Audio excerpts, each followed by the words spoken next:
ವಿಶ್ವದ ಎರಡು ದೊಡ್ಡ ನಾಯಕರುಗಳು ಅಂದರೆ ಒಳ್ಳೆ ದೇಶಗಳ ನಾಯಕರುಗಳು ಸಾಮಾನ್ಯವಾಗಿ ವೈಯಕ್ತಿಕ ಸಂಬಂಧಗಳನ್ನು ಒಂದು ಹಂತ ಮೀರಿ ಬೆಳೆಸಿಕೊಳ್ಳುವುದು ಬಹಳ ರೇರ್, ತುಂಬ ರೇರ್. ಆ ರೀತಿ ಆಪ್ಯಾಯವಾಗಿ ನರೇಂದ್ರ ಮೋದಿ ಮತ್ತು ಜಾರ್ಜಿಯಾ ಮೆಲೋನಿ ಇಟಲಿಯ ಪ್ರಧಾನಿಗೆ ಅಂಥ ಒಂದು ಗೆಳೆತನ ಇದೆ ಇಬ್ಬರದುವೆ. ಅದು ದೇಶಕ್ಕೆ ಏನಾಯಿತು ಅದರಿಂದ ಅಂತಲ್ಲ ಪ್ರಶ್ನೆ, ದೇಶಕ್ಕೆ ಲಾಭ. ಸಂಬಂಧಗಳು ವಿಶ್ವನಾಯಕರದ್ದ ಸಂಬಂಧಗಳು ಚೆನ್ನಾಗಿದ್ದಾಗ ಬಹು ಸಮಸ್ಯೆಗಳನ್ನು ಸ್ವಲ್ಪ ಸುಲಭವಾಗಿ ನಿಭಾಯಿಸಿಕೊಳ್ಳಬಹುದು. ಈಗ ಫಾರ್ ಎಕ್ಸಾಂಪಲ್ ಮೋದಿ ಹ್ಯಾಸ್, ಅದೊಂದು ಕ್ರೆಡಿಟ್ ಮೋದಿ ಕೊಡಬೇಕು, ಬ್ರಿಲಿಯಂಟ್ ರಿಲೇಷನ್ಶಿಪ್ಸ್ ವಿತ್ ತುಂಬ ದೇಶಗಳ ಇದು ನಾಯಕರ. ಅದು UAE ಅಧ್ಯಕ್ಷ ಇರ್ಬೋದು, ಪುಟಿನ್ ಇರ್ಬೋದು, ಈ ಥರ ತುಂಬ ಜನ they are very good with him. France ಅಧ್ಯಕ್ಷ ಮ್ಯಾಕ್ರಾನ್ ಇರ್ಬೋದು, ಜಪಾನಿನ ಗುಂಡೊಡೆದ್ಬಿಟ್ಟು ಸತ್ತೋಗಿದ್ದಂಥ ಜಪಾನಿನ ಪ್ರೈಮ್ ಮಿನಿಸ್ಟ್ರು, ಇವರೆಲ್ಲ ವೆರಿ ಗುಡ್ ಫ್ರೆಂಡ್ಸ್. ಇಲ್ಲಾಗಿರೋದು ಅಷ್ಟೇನೆ. ಇಟಲಿ ಪ್ರವಾಸದಲ್ಲಿರುವ ಪ್ರಧಾನಿ ನರೇಂದ್ರ ಮೋದಿ ಈಗ ಒಂದು ಚರ್ಚೆಗೆ ಗುರಿಯಾಗಿದ್ದಾರೆ. 10 ಕೋಟಿ ಜನ ನೋಡಿದಾರಂತೆ. ಈಗ ನೀವು ನೋಡ್ತಾ ಇರೋದನ್ನ 10 ಕೋಟಿ. ಇಟಲಿದು ಪಾಪ್ಯುಲೇಷನ್ನೇ ಇಲ್ಲ ಹೋಗತ್ತ ಕಡೆಗೆ. ಅಂದರೆ ಅಲ್ಲಿನ ಪ್ರಧಾನಿ ಜಾರ್ಜಿಯಾ ಮೆಲೋನಿ ಅವ್ರನ್ನ ಭೇಟಿ ಮಾಡಿದಾಗ ಮೋದಿಯವರು ಆಕೆಗೆ ಒಂದು ಮೆಲೋಡಿ ಚಾಕ್ಲೇಟಿನ ಕವರ್ ತೋರಿಸಿ ಕೊಟ್ಟಿದ್ದಾರೆ. ಅದು ರೆಕಾರ್ಡ್ ಮಾಡಿದ್ದಾರೆ ಯಾರು ಮೊಬೈಲಲ್ಲಿ, ಅಥವಾ ಅವರೇ ಮಾಡ್ಕೊಂಡು ಆ ಮೇಡಮ್ ತಾನೇ ಮಾಡ್ಕೋತಾರೆ. ಹೌದು ಮೇಡಮ್ಮು. ಏನದು ಮೆಲೋಡಿ ಯಾಕಾಯ್ತು ಅಂದರೆ, ಮೆಲೋನಿ, ಜಾರ್ಜಿಯಾ ಮೆಲೋನಿ, ನರೇಂದ್ರ ಮೋಡಿ ಅದೇ ತಮಿಳ್ನಾಡಿನವ್ರು ಹೇಳ್ತಾರಲ್ಲ, ಮೋದಿ ಹೇಳಲ್ಲ ತಮಿಳ್ನಾಡು, ಮೋಡಿ ಹೇಳೋದವರು ಅಲ್ವಾ. ಆ ಡಿ ತಗೊಂಬನಿ. ಈ ಕಡೆ ಜಾರ್ಜಿಯಾ ಮೆಲೋನಿನಲ್ಲಿ ಮೆಲೋ ತಗೊಳ್ಳಿ, ಮೆಲೋಡಿ ಆಯ್ತು. ಇದನ್ನು ಆವಮ್ಮನೇ ಮಾಡಿದ್ದಿದ್ದುವೆ. ಅದರ ತಕ್ಕಂತೆ ಇಂಡಿಯಾನಲ್ಲಿ 50 ವರ್ಷದಿಂದ ಒಂದು ಮೆಲೋಡಿ ಚಾಕ್ಲೇಟ್ ಇದೆ, 25 ವರ್ಷದಿಂದ. ಅದು ನನ್ನ ಕಾರಿಗೆ ಬಂದೆ 20 ವರ್ಷ ಆಯ್ತಪ್ಪ. ನನ್ನ ಕಾರಲ್ಲಿ 20 ವರ್ಷದಿಂದ ಇದೆ ಚಾಕ್ಲೇಟ್. ಅದೊಂಥರ ಎಂತ ಕಳಕಾಯಿ ಬೀಜ ತಿಂದಂಗೆ ಪ್ರಾಕ್ಟೀಸ್. ಕಾಫಿ ಬೈಟ್ ಥರ ನಮ್ಗೆ ಆ ಚಾಕ್ಲೇಟ್ ಇದೆ ನಮ್ಮ ಕಾರಲ್ಲಿ ಅಂತ. ಕಳಕಾಯಿ ಬೀಜ ತಿಂಗೆ ಪ್ರಾಕ್ಟೀಸ್. ಯಾವಾಗಲೂ ಬೋರ್ ಆದಾಗ ಒಂದು ಬ್ಯಾಗ್ ಹಾಕೊಳ್ಳೋಕ್ಕೆ ಆಯ್ತಾ. ಇಂಥದ್ರಲ್ಲಿ ಆ ಚಾಕ್ಲೇಟ್ ಕೊಟ್ರಪ್ಪ. ದೊಡ್ಡ ಚರ್ಚೆಪ್ಪ. ಚಾಕ್ಲೇಟ್ ಮೆಲೋನಿ ಹಾಗೂ ಮೋದಿ ಹೆಸರು ದ್ಯೋತಕವಾಗಿ ಕೊಡಲಾಗಿದೆ ಅಂತೆಲ್ಲ ಕೇಳಿ ಬಂದರು. ಡ್ಯಾಶ್ ಖುಷಿಯಿಂದ ಆಕೆ ಸ್ವೀಕರಿಸ್ಕೊಂಡ್ರು. ಪ್ರೈಮ್ ಮಿನಿಸ್ಟರ್ ಮೋದಿ ಗಿಫ್ಟ್ ಕೊಟ್ಟಿದ್ದಾರೆ, ತುಂಬ ಚೆನ್ನಾಗಿದೆ, ಉಡುಗೊರೆಗೆ ಧನ್ಯವಾದ ಅಂತ ಅವ್ರು ಎಕ್ಸೆಲ್ ಹಾಕಿದ್ರು. ವಿಡಿಯೋ ಪೋಸ್ಟ್ ಆದಮೇಲೆ ಉಡುಗೊರೆ ಚೆನ್ನಾಗಿದೆ, ತಿಂದು ನೋಡ್ರಿ ಮೇಡಮ್ ಹೆಂಗಿದೆ ಅಂತ. ಅದು ವೈರಲ್ ಆಗೋಯ್ತು.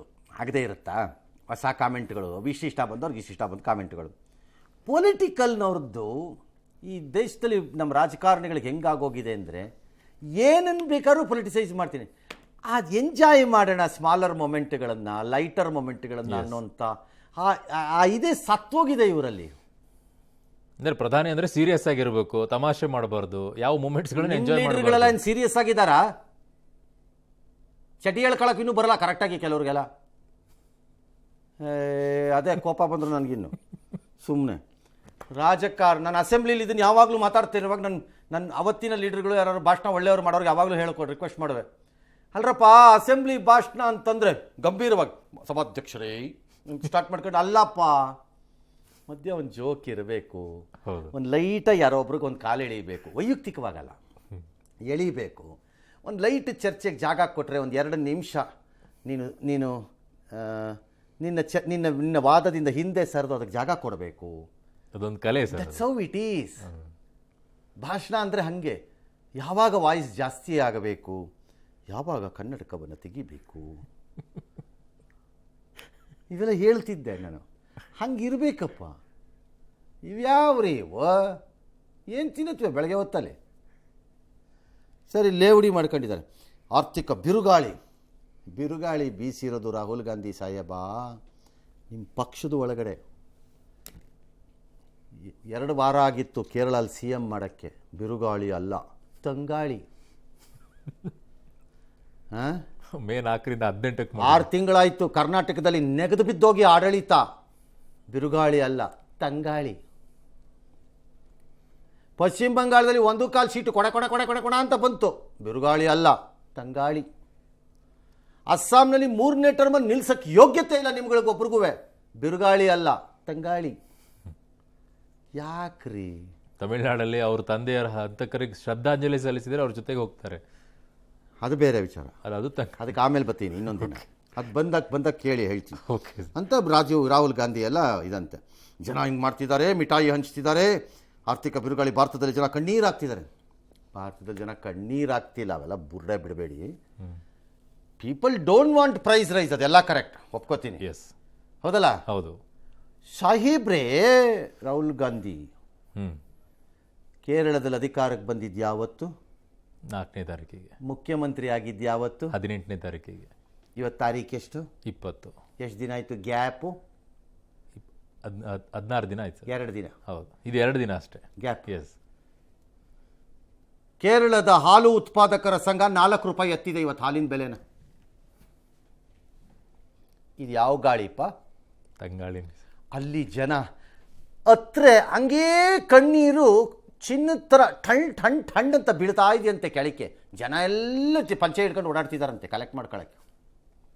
ಅದೇನದು ಕಣ್ಣೀರಲ್ಲ? ಇವ್ರು ಪ್ರೈಸ್ ಹೈಕ್ ಮಾಡಿದರೆ ಪ್ರೈಸ್ ಹೈಕ್ ಅಲ್ಲ ಅದು. ಎಲ್ಲಿಂದ ಬಂದ್ರಿ ನೀವೆಲ್ಲ? ಅದಕ್ಕೆ ಹೇಳೋದು, ಪ್ರಧಾನಿ ರೀಲ್ಸ್ ಮಾಡಿ, don't underestimate and devalue a position of a prime minister. Same thing ಸಿದ್ದರಾಮಯ್ಯನವರಿಗೆ BJP ಅವ್ರು ಮಾಡಿದಾಗ ನಾನು ಹೇಳಿದ್ದೀನಿ. ಹೌದು. Do not underestimate and devalue the position of a chief ಮಿನಿಸ್ಟರ್ನ. He is a chief minister of Karnataka, he is a chief minister of India. Common sense ಇದ್ರೆ ಇರಿ, ಇಲ್ಲಿದ್ರೆ ಹಾಳಾಗೋಗಿ ಎಲ್ಲರೂ. ಶರದ್ ಪವಾರ್ಗೆ ಈ ವಯಸ್ಸಲ್ಲಿ ಇನ್ನೂ ಬುದ್ಧಿ ಓಡ್ತಾ ಇದೆ ಕರೆಕ್ಟಾಗಿ. He has said it today, don't do that ಅಂತ ಹೇಳಿದ್ದಾರೆ ಶರದ್ ಪವಾರ್ ಹೇಳಿದ್ದಾರೆ ಇವತ್ತು. ಈ ವಯಸ್ಸಲ್ಲಿ ತಲೆ ಓಡ್ತಾ ಇದೆ ಅವ್ರಿಗೆ ಇನ್ನೂ ಸರಿಯಾಗಿ, ಯಾಕೆಂದ್ರೆ ಅವ್ರು ಸರಿಯಾದ ಆಹಾರ ತಗೋತಾರೆ, ಅದಕ್ಕೆ ಅವ್ರ ಬ್ರೈನ್ ಕರೆಕ್ಟಾಗಿ ಕೆಲಸ ಮಾಡ್ತಿದೆ. ಪಾಪ ಅವ್ರಿಗೆ ಬೇರೆ ಸಮಸ್ಯೆ ಏನೇ ಇದ್ರೂ ಸಿ ಡೋಂಟ್ ಡೂ ದಿಸ್. ನಾಳೆ ನೀವು ಯಾರು ಆದರೂ ಇದೇ ಮಾಡ್ಬೋದು, ನೆನ್ಪಿಟ್ಕೊಳ್ಳಿ. ಅಯೋಗ್ಯತನಗಳನ್ನು ಮಾಡಬಾರ್ದು ನಾವುಗಳು. It's not fair.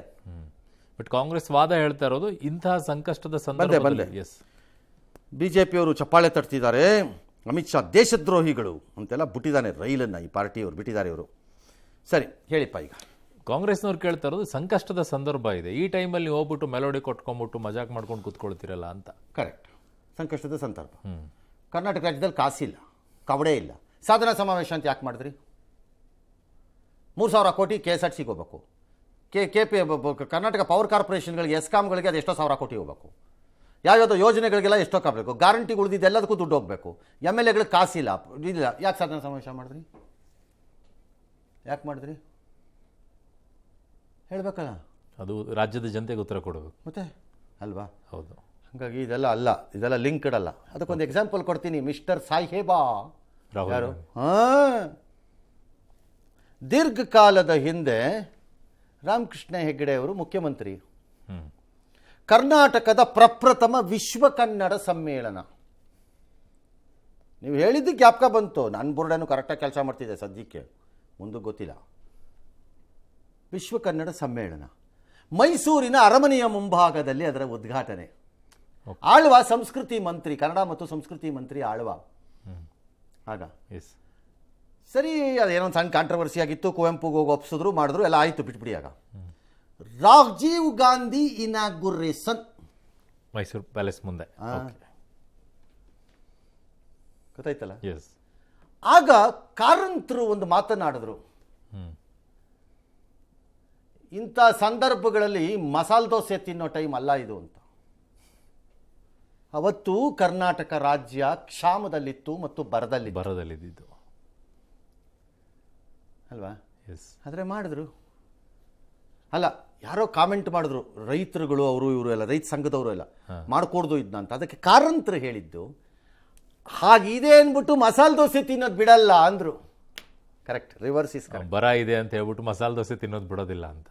ಹಂಗೆ ಇದು ನಿಮ್ಮ ಮನೇಲಿ ಪ್ರಾಬ್ಲಮ್ ಇದೆ ಅಂತಂದ್ಬಿಟ್ಟು ನಿಲ್ಲಿಸ್ಬಿಡ್ತೀರಾ? ಅದಕ್ಕೆ ಹೇಳೋದು, ದೇವರಿಗೆ ರಿಸೆಷನ್ ಇಲ್ಲವಂತೆ, ಫೈನಾನ್ಷಿಯಲ್ ರಿಸೆಷನ್. ಓಕೆ, ಎಲ್ಲ ಇಂಡಸ್ಟ್ರಿಗೂ ಬರುತ್ತಲ್ವಾ? ಹೌದು. ದೇವರಿಗೆ ಇಲ್ಲವಂತೆ. ಯಾಕಂದರೆ ಕಷ್ಟದಲ್ಲಿ ಸಿಕ್ಕಾಕೊಂಡಾಗ ಏನೂ ವರ್ಕೌಟ್ ಆಗ್ತಿಲ್ಲ.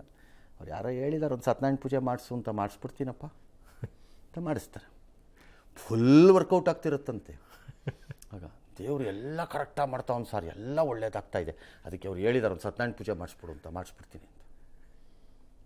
God has no recession. ಹೌದು. ಹಾಗೆ ಒಂದು ದೇಶಕ್ಕೆ ಸಮಸ್ಯೆಗಳ ಎಂಡಿಲ್ಲ, ಅದರ ಒಳಗಡೆ ನೀವೆಲ್ಲ ಮಾಡ್ಕೊಂಡು ಹೋಗ್ಬೇಕಷ್ಟೆ. ಅದನ್ನ ಹೆಂಗೆ ನಿಭಾಯಿಸ್ತೀವಿ ಅನ್ನೋದ್ರ ಇದು ಮೇಲೆ ಅಷ್ಟೇ. ಇದನ್ನು ಯಾವ ಕಾಂಗ್ರೆಸ್ ನಾವು ಮುಂದೆ ಬಡ್ಕೊಳ್ಳೋಣ ಕ್ವಾಣನ್ ಥರ? ಹೇಳಿ ಹೇಳಿ. ಸರಿ, ಮುಂದಿನ ಹೋಗೋಣ ಸರ್. ದೇಶದ್ರೋಹದ ಹೇಳ್ರಿ, ನೀವು ಒಳ್ಳೆ ಕತೆ ಆಯಿತು. ಯಾವನ್ರಿ ದೇಶದ್ರೋಹಿ? ಈ ದೇಶದ ಪ್ರಧಾನಿನ ದೇಶದ್ರೋಹಿ ಅಂತ ಕರೆಯೋರು ಯಾರ್ರೀ ಅವರು? ಅವ್ರನ್ನ ಏನಂತ ಕರೆಯೋಣ? ಮೂರ್ಖ ಅಂತ ಕರೆಯೋಣ? ಏನಂತ ಕರೆಯೋಣ? No, this is very bad, very bad. ಕರಿಬಾರ್ದು. ಚಾಕ್ಲೇಟ್ ಕೊಟ್ಟಿದ್ದಕ್ಕೆ ತುಂಬ ಚಿಲ್ಲರೆ ಮ್ಯಾಟರ್ ರೀ ಅದು, ಅದನ್ನ ಎಂಜಾಯ್ ಮಾಡಿಬಿಡ್ಬೇಕು. ಹೌದು, ಅಷ್ಟೇ. ಇದ್ದಿದ್ದೇ ಅಷ್ಟೇ ಸರಳ ಅದು. ಚಾಕ್ಲೇಟ್ ಕೊಟ್ಟಿದ್ದನ್ನ ದೇಶದ್ರೋಹದ ಲೆವೆಲ್ಗೆ ತಂದಿರೋ ರಾಹುಲ್ ಗಾಂಧಿ ಸಾಹೇಬ, ನಿಮ್ಮ ತಂದೆ ಲಕ್ಷದ್ವೀಪದ ಗಡಿ ಅಂಚಿನಲ್ಲಿ ನನ್ನ ದೇಶದ ವಿಮಾನವಾಹಕ ಯುದ್ಧ ನೌಕೆಯಾದ INS ವಿಕ್ರಾಂತನ್ನು ನಿಲ್ಲಿಸಿ ನನ್ನ ದೇಶದ ಪ್ರಜೆ ಅಲ್ಲದಂತಹ ಇಟಾಲಿಯನ್ಗಳನ್ನು ಅದರಲ್ಲಿ ತಂದು ಹೆಲಿಕಾಪ್ಟರ್ಗಳಲ್ಲಿ ನಮ್ಮ ದ್ವೀಪಕ್ಕೆ ಕರ್ಕೊಂಬಂದು ಸಲ್ಯೂಟ್ ಹೊಡೆಸಿದ್ರಲ್ಲ, ಅದ್ಯಾವ ದ್ರೋಹ? ಅದ್ಯಾವ ದ್ರೋಹ? Did he not do it? Is it allowed in naval ಇದರಲ್ಲಿ ಕೊಡಲಿ? Foreigners allowed on to our aircraft carriers, ನಮ್ಮ submarines? Did he not your father do it? ಅದು ನಿಜವಾದ, ಅದು ದೇಶದ್ರೋಹ. ಚಾಕ್ಲೇಟ್ ಕೊಟ್ಟಿದ್ದಲ್ಲ, ದೇಶದ್ರೋಹ. ಭಾರತದಲ್ಲಿ ತಯಾರ ಪಾರ್ಲೇಜಿ ಇಸ್ ನಾಟ್ ಭಾರತಾನೇ ಅಲ್ಲ, ಭಾರತ ಹುಟ್ಟಿದ್ದಿಂದ ಹೆಚ್ಚು ಕಡಿಮೆ ಒಳ್ಳೆ ಒಂಥರ ಅನಾದಿ ಕಾಲದಿಂದ ಇರೋ ಥರ Parle-G is A multinational Indian based company, head quarters ಎಲ್ಲ ಇಲ್ಲೇ. ಅದ್ರದ್ದನ್ನು ತಗೊಂಡೋಗಿ ಕೊಟ್ಟರೆ ದೇಶದ್ರೋಹ ಹೇಗಾಗತ್ತೆ? ದೇಶ ಪ್ರೇಮವಾದೀತು. ಹೌದು, ನಮ್ಮ ಬ್ರ್ಯಾಂಡ್ ಅನ್ನು ಮಾರ್ಕೆಟ್ ದ್ರೋಹ ಮಾಡ್ತಾರೆ. ಹೆಂಗಾಗತ್ತೆ? ಬ್ರ್ಯಾಂಡ್ ಅನ್ನು ಮಾರ್ಕೆಟ್ ಮಾಡ್ತಾರೆ. ಏನು ಕೊಡಬೇಕಾಗಿತ್ತು ಹಂಗಾರೆ? ರೀಲ್ ಮಾಡಿದ್ದೆ ತಪ್ಪು ಅನ್ನೋ ರೀತಿಯಲ್ಲಿ ಆಗಿದೆ. See, I'm telling you, you should enjoy this. ನಾಳೆ ನೀ ಚೀಫ್ ಮಿನಿಸ್ಟರ್, ಪ್ರೈಮ್ ಮಿನಿಸ್ಟರ್ ಆದರೂ ಇದಾಗಬೇಕಪ್ಪ ಅಂತ ಯಾರೊಬ್ರು ಹೇಳಬೇಕು. ಇಂಥವೆಲ್ಲ ಅಪರೂಪದಲ್ಲಿ ಸಿಗುತ್ತೆ. ಎಸ್. ಇನ್ನು ಪ್ರಧಾನಿ ಮೋದಿ ಅವರ ವಿದೇಶಾಂಗ ನೀತಿ ಬದಲಾಗ್ತಾ ಇದೆಯಾ ಅನ್ನೋ ಪ್ರಶ್ನೆ ಎದ್ದಿದೆ. ಈ ವಾರದ UAE, ನೆದರ್ಲ್ಯಾಂಡ್, ನಾರ್ವೆ, ಸ್ವೀಡನ್ ಮತ್ತು ಇಟಲಿ ಪ್ರವಾಸದ ವೇಳೆ ಒಂದಿಷ್ಟು ಒಪ್ಪಂದಗಳ ಸ್ವಾವಲಂಬನೆಗೂ ಕೂಡ ಮೋದಿ ಹೆಚ್ಚು ಒತ್ತು ಕೊಟ್ಟಿದ್ದಾರೆ ಅನ್ನೋದು. ಈ ಮೂಲಕ ಸೆಮಿಕಂಡಕ್ಟರ್ ವಿಚಾರದಲ್ಲಿ ಚೀನಾದ ಬಳಿಕ ಏಷ್ಯಾದಲ್ಲಿ ಭಾರತ ಅತಿದೊಡ್ಡ ಉತ್ಪಾದನೆ ವಲಯವಾಗುತ್ತಾ ಅನ್ನುವಂಥ ಲೆಕ್ಕಾಚಾರ ಈಗ ಬರ್ತಾ ಇದೆ. 5 ರಾಷ್ಟ್ರಗಳ ಪ್ರವಾಸದ ವೇಳೆ ಸೆಮಿಕಂಡಕ್ಟರ್, AI ಮತ್ತು ಗ್ರೀನ್ ಎನರ್ಜಿ ವಲಯಗಳಿಗೆ ಒಪ್ಪಂದವನ್ನು ಮಾಡ್ಕೊಂಡಿದ್ದಾರೆ. ಹೌದು ಸರ್. ಹೌದಾ? ಇದನ್ನೇ ನಾ ಬಡ್ಕೊಂಡಿದ್ದು ನೆನ್ನೆ. ಒಬ್ಬ ಪ್ರೈಮ್ ಮಿನಿಸ್ಟರ್, ಯಾರೇ ಪ್ರೈಮ್ ಮಿನಿಸ್ಟರ್ ಆಗಲಿ, ಹೋದ್ರೆ ಇನ್ನೊಂದು ದೇಶಕ್ಕೆ, ನಮ್ಮ ದೇಶಕ್ಕೆ ಏನೋ ಒಂದು ನಾಕಾಣಿ ಲಾಭ ಆಗತ್ರಪ್ಪ. ಸುಮ್ಮನೆ ಹೋಗಿ ಬರೋದಿಲ್ಲ, ಸುಮ್ಮನೆ ಯಾರೂ ಹೋಗಿರಲ್ಲ. ಎಸ್, ಪುಕ್ಷಟೆ. ಯಾರು ರಾಹುಲ್ ಗಾಂಧಿ ಟೈಪ್ ಯಾರು ಪುಕ್ಷಟೆ ಹೋಗಿ ಬರಲ್ಲ, ಮಜಾ ನೋಡ್ಕೊಂಬರಕ್ಕಲ್ಲಿ ಯಾವುದೇ ದೇಶಗಳಿಗೆ. ಒಂದೊಂದು ತಿಂಗಳು ಒಂದೊಂದು ಸರಿ ನೀವು ಹೋಗಿ ಬಂದಿದ್ದೀರಲ್ಲ ಸರ್, ನೀವು 26 ಸರಿ ಏನೇನಕ್ಕೆ ಹೋಗಿ ಬಂದಿದ್ದೀರಿ ಕೊಡ್ರಿ ನೋಡೋಣ ಲೆಕ್ಕ. ಅದೇನೇನು ಕಡ್ದಿದ್ದೀರಿ, ಕೊಮಟೆ ಹಾಕಿದ್ದೀರಿ, ಅಲ್ಲಿ ಹೋಗೋದು ನಮ್ಮ ದೇಶ ಬೈಯೋದು ಬರೋದು ಅಷ್ಟೇ ನೀವು ಮಾಡೋದು. ಒಳ್ಳೆ ಗರಂದಾರಿ ಕೆಲಸ. ಚಡ್ಡಿ ಹಾಕೊಂಡು ಹೋಗ್ಬಿಟ್ರೆ ಅದು ಗೌರವನಾ? ಹಂಗಾಗಲ್ಲ. ಸಿ,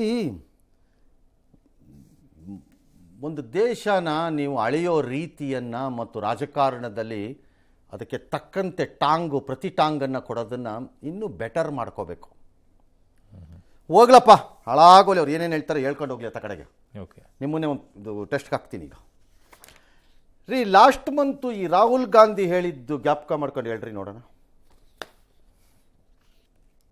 ರಾಹುಲ್ ಗಾಂಧಿ ಹೇಳಿದ್ದು ಹೇಳ್ರಿ ನೋಡೋಣ.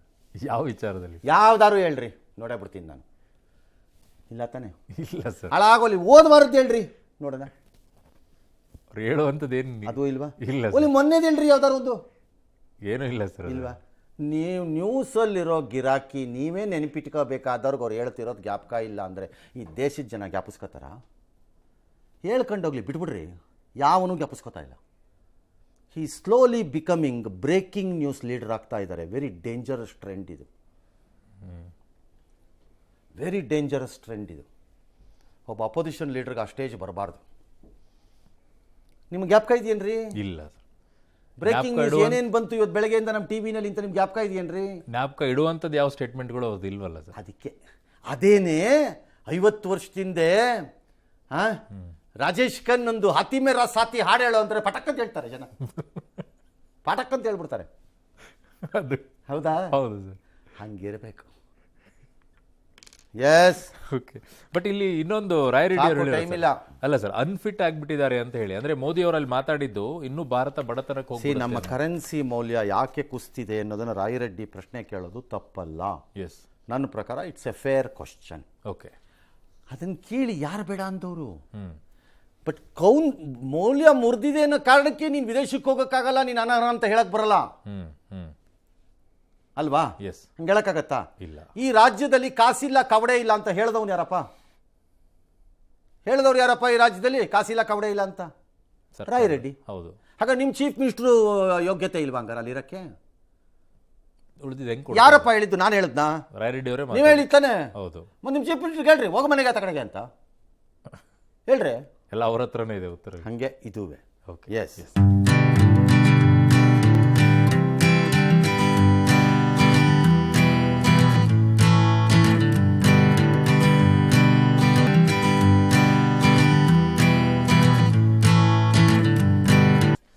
ಇನ್ನು ಭಾರತ ನಾರ್ಡಿಕ್ ಶೃಂಗಸಭೆಯ ಸಂದರ್ಭದಲ್ಲಿ ನಾರ್ವೆಯ ಪ್ರಮುಖ ದಿನಪತ್ರಿಕೆ ಅಫ್ಘಾನ್ ಪೋಸ್ಟನ್ ಪ್ರಧಾನಿ ನರೇಂದ್ರ ಮೋದಿ ಅವರನ್ನು ಹಾವಾಡಿಗರಂತೆ ಚಿತ್ರಿಸುವ ಒಂದು ವ್ಯಂಗ್ಯ ಚಿತ್ರ ಪ್ರಕಟಿಸಿ ಮಾಡಿದ್ದಾರೆ. ಏನಾಗಿದೆ ಅಂದರೆ ಅಲ್ಲೊಂದು ಪ್ರೆಸ್ ಮೀಟ್ ಇತ್ತು. ಆ ಪ್ರೆಸ್ ಮೀಟಲ್ಲಿ ಒಂದು ಪ್ರಶ್ನೆಯನ್ನು ಕೇಳಿದ್ದಾರೆ, ಅವಾಗ ಉತ್ತರ ಕೊಟ್ಟಿಲ್ಲ. ಹಾಗಾಗಿ ಆ ಪತ್ರಿಕೆ ಏನು ಮಾಡಿಬಿಟ್ಟಿದೆ, ಒಂದು ಈ ಪೈಪ್ಲೈನ್ ಬರುತ್ತಿಲ್ಲ, ಇಂಧನದ ಪೈಪ್, ಅದನ್ನು ಹಿಡ್ಕೊಂಡ್ಬಿಟ್ಟು ಹಾವಾಡಿಗನ ರೀತಿಯಲ್ಲಿ ಒಂದು ಪೋಸ್ಟ್ ಮಾಡಿಬಿಟ್ಟಿದ್ದಾರೆ. ಈಗ ಭಾರಿ ಟೀಕೆಗಳು ವ್ಯಕ್ತವಾಗ್ತಾ ಇದೆ ಇದಕ್ಕೆ.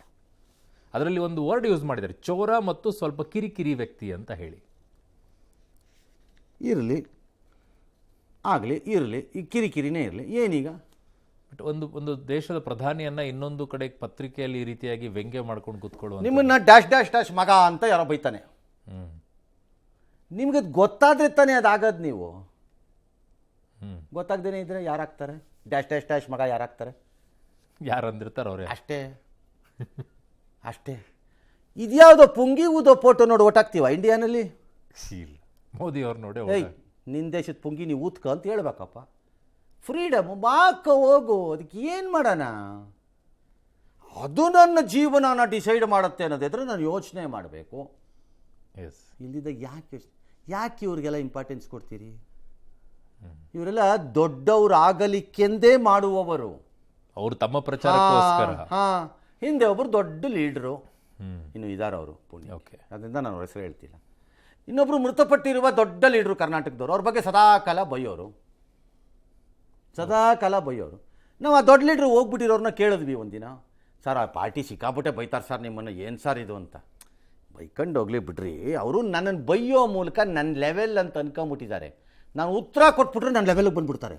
ಅದಕ್ಕೆ ಕೊಡಲ್ಲ ನಾನು. ಅದಕ್ಕೆ ಇಂಥವ್ರೆಲ್ಲ ಅಷ್ಟೇ ಇಟ್ಬಿಡ್ಬೇಕು, ಹಂಗೆ ಇಡಬೇಕು. ಆಯ್ತಲ್ಲ. ಹೆಗ್ಡೆ ಅವ್ರು ಹೇಳಿದ್ರು ಯಾವುದೋ ಒಂದು ಸಂದರ್ಭದಲ್ಲಿ, ಯಾಕೋ ಇವತ್ತು ಅವ್ರು ಪದೇ ಪದೇ ಜ್ಞಾಪಕ ಬಂದರು ನನಗೆ. ಒಂದ್ಸರಿ ಹೇಳಿದ್ರು, I cannot respond to toilet wall writings. ಸಾರ್ವಜನಿಕ ಶೌಚಾಲಯದ ಗೋಡೆಗಳ ಮೇಲೆ ಬರೆದ ಬರಹಗಳಿಗೆ ನಾನೆಲ್ಲ ಪ್ರತಿಕ್ರಿಯೆ ಕೊಡೋಕ್ಕಾಗಲ್ರಪ್ಪ ಅಂದಿದ್ರು. ಅಷ್ಟೇ ಇದುವೆ.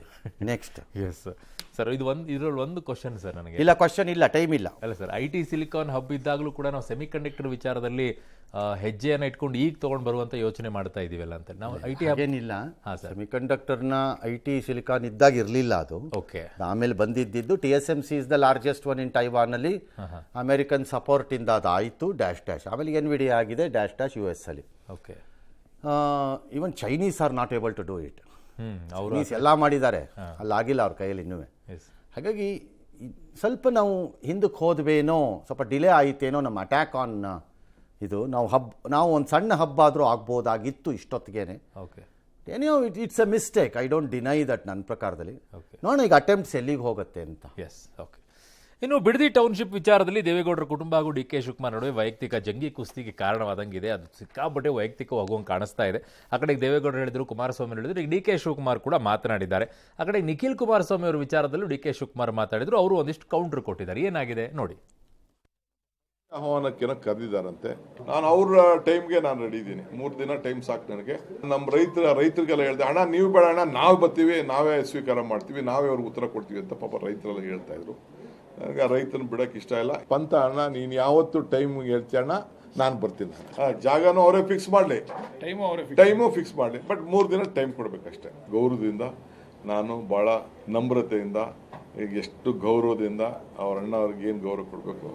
ಒಂದು ನಿಖಿಲ್ ಕುಮಾರಸ್ವಾಮಿ ಸ್ಟೇಟಸ್ ಏನು ಅಂತಕ್ಕಂಥದ್ದು ಈ ನಾಡಿನ ಜನತೆ ಮುಂದಿನ ದಿನಗಳಲ್ಲಿ ತೋರಿಸ್ಕೊಡ್ತಾರೆ. ತಲೆ ಕೆಡಿಸ್ಕೊಳ್ಳೋದು ಬೇಡ ಮಿಸ್ಟರ್ ಶಿವಕುಮಾರ್ ಅವರು. ಇಷ್ಟು ಲಘುವಾಗಿ ಮಾತನಾಡ್ತಕ್ಕಂಥದ್ದು ಬೇಡ. 2028ಕ್ಕೆ ಇದೇ ಮಾನ್ಯ DK ಶಿವಕುಮಾರ್ ಮಾಜಿ ಆಗ್ತಾರೆ, ಹಾಲಿಯಾಗಿರೋದಿಲ್ಲ. ಯಾವ್ರಿಗೂ ಅಧಿಕಾರ ಶಾಶ್ವತ. ಅಲ್ಲಿ ಮಾಜಿ ಎಲ್ಲ ನೋಡ್ಕೊಳ್ಳೋಣ. ಬಟ್ DK ಶಿವಕುಮಾರ್ ಪಂತಾವನ ಕೊಟ್ಟರೆ ರೈತರು ಕಳ್ಸಕ್ಕಾಗಲ್ಲ. ಈಗ ರಾಹುಲ್ ಗಾಂಧಿಗೆ ಪಂತಾವನ ಬನ್ರಿ ನೋಡ್ಕೊತೀವಿ, ನಮ್ಮನ್ನು ಫೇಸ್ ಮಾಡ್ರಿ ಅನ್ನೋದು. ಮೋದಿ ಬರ್ಬೇಕಾದ್ರೆ ಮೋದಿ ಆಗ ನಾನು ಯಾಕೆ ನಮ್ಮ ತೇಜಸ್ವಿ ಸೂರ್ಯ ನಾನೇ ಬತ್ತೀನಿ ಅಂತ ಇದ್ದಾನೆ ಕರ್ಕೊಂಡು ಹೋಗು ಅಂತಂದ್ರೆ ಯಾರು ಹೇಳಿರ್ತಾರೆ ಅವರೇ ಬರಬೇಕು ಅಲ್ವಾ? ಬಟ್ ಇವ್ರು ಬರಲ್ಲ ಬಿಡಲ್ಲ, ಸುಮ್ಮನೆ ಪಂತಾವನ ಅಂತ. ಹಾಗಾದ್ರೆ ನೆಕ್ಸ್ಟ್ ಐಟಮ್ ನೋಡೋಣ, ಪ್ಲೇ ಮಾಡ್ರಪ್ಪ. ಜಾಗನೂ ಅವರೇ ಫಿಕ್ಸ್ ಮಾಡಲಿ, ಟೈಮು ಫಿಕ್ಸ್ ಮಾಡಲಿ. ಬಟ್ 3 ದಿನ ಟೈಮ್ ಕೊಡ್ಬೇಕಷ್ಟೇ. ಯಾಕೆ ನನಗೆ ಏನಾರ ಬೇರೆ ಬೇರೆ ಕಾರ್ಯಕ್ರಮ ಇದೆಯಲ್ಲ, ಒಂದ್ಸತಿ ನೀವು ಇದನ್ನ ನಮ್ಮ ಪಬ್ಲಿಕ್ ಟಿವಿ ಅವ್ರು ಮಾಡ್ಬಿಟ್ರಲ್ಲ, ಟೈಮ್ ಫಿಕ್ಸ್ ಮಾಡ್ಬಿಟ್ಟು ಚೇರ್ ಇಟ್ಬಿಟ್ಟು ನೀ ರೆಡಿ, ಬೇರೆಯವ್ರಿಗೆಲ್ಲ ಅದೆಲ್ಲ ಜನ ನೋಡ್ಬೇಕು. ನಿಂದು ಒಂದೇ ಟಿವಿ ಮಾಡ್ಕೊಂಡು ನೀನು ಒಂದೇ 15 ಸತಿ ತೋರಿಸ್ಬಿಟ್ಟೆ ಅದನ್ನ. ಇಲ್ಲ, ನಾನು ವೀಕ್ ಆಗೇ ಮಾತಾಡ್ತೀನಿ ಬಿಡು, ಅವರೇ ಸ್ಟ್ರಾಂಗ್. ನೋಡ್ರಿ ಸಾಹೇಬ್ರೆ, ಅದು ಏನು ನಮಗೆ ಲಾಭ ಮಾಡ್ಕೋಬೇಕು ಅನ್ನೋಕೆ ಮಾಡಿದ್ದಲ್ಲ ಅದು. ಹೌದು, ಸಾಕಾದ್ ಏನು ಇದು ಮಾಡ್ತೀರಿ, ಯಾರು ಒಬ್ರು ಕರೆಕ್ಟಾಗಿ ಹೇಳ್ರಪ್ಪ ಅಂತ. ಅವ್ರಿಗೆ ಅಲ್ಲ, ಅಷ್ಟೇ ಗೌರವದಿಂದ ನಿಡಮಾಮಿಡಿ ಸ್ವಾಮಿಗಳು ಮತ್ತು ಪೇಜಾವರದವ್ರು ಮಾಡಲಿಲ್ವಾ? ಅಷ್ಟೇ ಗೌರವದಿಂದ ಮಾಡಿದ್ರು. ಅಲ್ಲಿ ಯಾರನ್ನೂ ಸಿಕ್ಕಾಕಿಸ್ಬೇಕು ಅಂತ ಏನು ಹೆಂಗ್ ಕಾಣ್ತಾರ್ರಿ ಅದರಲ್ಲವರು. DK Shivakumar don't you think so? ಈ ಲುಕ್ಸ್ ಓಲ್ಡ್ ನಾವು ಅಲ್ವಾ? ಅಲ್ಲ, ಓಲ್ಡ್ ಆಗಿದ್ದಾರೆ, ಇಲ್ಲ ಅಂತಲ್ಲ. ಹಾಂ, ಆಲ್ ರೈಟ್, ನಮ್ಮದು ಹಂಗೆ ಇರ್ಬೋದು ಮೋಸ್ಟ್ಲಿ. ಹಾಂ, ಹಾಗಾಗಿ ಅದನ್ನು ಮಾಡಿದ್ದಷ್ಟೇ. ಇಟ್ಸ್ ಆಲ್ ರೈಟ್, ನಿಮ್ಗೆಲ್ಲ ಬೇಕೋ ಅಲ್ಲಿ ಮಾಡ್ಕೊಳ್ಳಿ. ಬಟ್ ಈ ಕ್ಲೀಶೆನ ನಿಲ್ಲಿಸ್ಬಿಡಿ, ನನಗೆ ಅದೇ ಬೇಜಾರು. ಪಂತಾವನ ರೆಡಿ, ಯಾವತ್ತಪ್ಪ ಎಲ್ಲಪ್ಪ ಮಾಡೋದೇ ಇಲ್ಲ, ಅವರು ಕರೆಯಲ್ಲ ಇವರು ಕರೆಯಲ್ಲ, ಆಗೋದಿಲ್ಲ. ಅದಕ್ಕೆ ನನ್ನ ಪಾಯಿಂಟ್ ಏನು ಅಂದರೆ, ಈ ವಿದೇಶಗಳಲ್ಲಿ ಟೌನ್ ಹಾಲ್ ಥರ ಮಾಡ್ತಾರೆ, ಎಲ್ಲ ಲೀಡರ್ಗಳು ಒಂದು ಕಡೆ ನಿಂತ್ಕೊಂಡು ಮಾತಾಡ್ತಾರೆ. ನೀವು ಬೆಂಗಳೂರಿನ ಟೌನ್ ಹಾಲಲ್ಲೇ ಮಾಡಿಬಿಡಿ, ಇದೆ ಹೆಂಗೆ ಎಲ್ಲ ಮಾಧ್ಯಮಗಳು ಬರಲಿ, ಅಲ್ಲೂ ಹಾಗೆ ನಡೆಯುತ್ತೆ, ಎಲ್ಲ ಮಾಧ್ಯಮಗಳು ಬರುತ್ತೆ. ಬಟ್ ರೊಟೇಷನ್ನಲ್ಲಿ ಒಂದೊಂದು ಮಾಧ್ಯಮದವರು ಅದನ್ನು ಮಾಡರೇಟ್ ಮಾಡ್ತಾರೆ. ಅಂದರೆ ಈ ಸರಿ ಪಬ್ಲಿಕ್ ಟಿವಿ, ಇನ್ನೊಂದು ಸರಿ ಯಾರೋ TV9, ಇನ್ನೊಂದು ಸರಿ ಯಾರೋ ಸುವರ್ಣ, ಈ ಥರ ಮಾಡರೇಟ್ ಮಾಡ್ತಾರೆ. ಹೌದು, ಕೇಳಕ್ಕೆ. ಬಟ್ ಎಲ್ಲರೂ ಕ್ಯಾರಿ ಮಾಡ್ತಾರೆ. ಎಸ್, ಹಾಗಾಗೆ ಹೋಗ್ಬಿಡ್ಲಿ, ಮಾಡಿಬಿಡಿ. ಫಸ್ಟ್ ಟೈಮ್ ಪಬ್ಲಿಕ್ ಟಿವಿನೇ ಬೇಡ, ನೀವು ಬೇರೆಯವ್ರನ್ನೇ ಮಾಡಿ, ನಂದೇನು ಬೇಜಾರಿಲ್ಲ. ರಾಜ್ಯ ಜನಕ್ಕೆ ಉತ್ತರ ಕೊಡಿ, ಕೊಡಲ್ಲ ಬಿಡಲ್ಲ, ಸುಮ್ಮನೆ ನಮ್ಮ ಪಾಯಿಂಟ್ ಅಷ್ಟೇ. ಕೊಡದೇ ಇದ್ದರೆ ಬಾಯ್ ಮುಚ್ಕೊಂಡಿರಿ. ಎಸ್.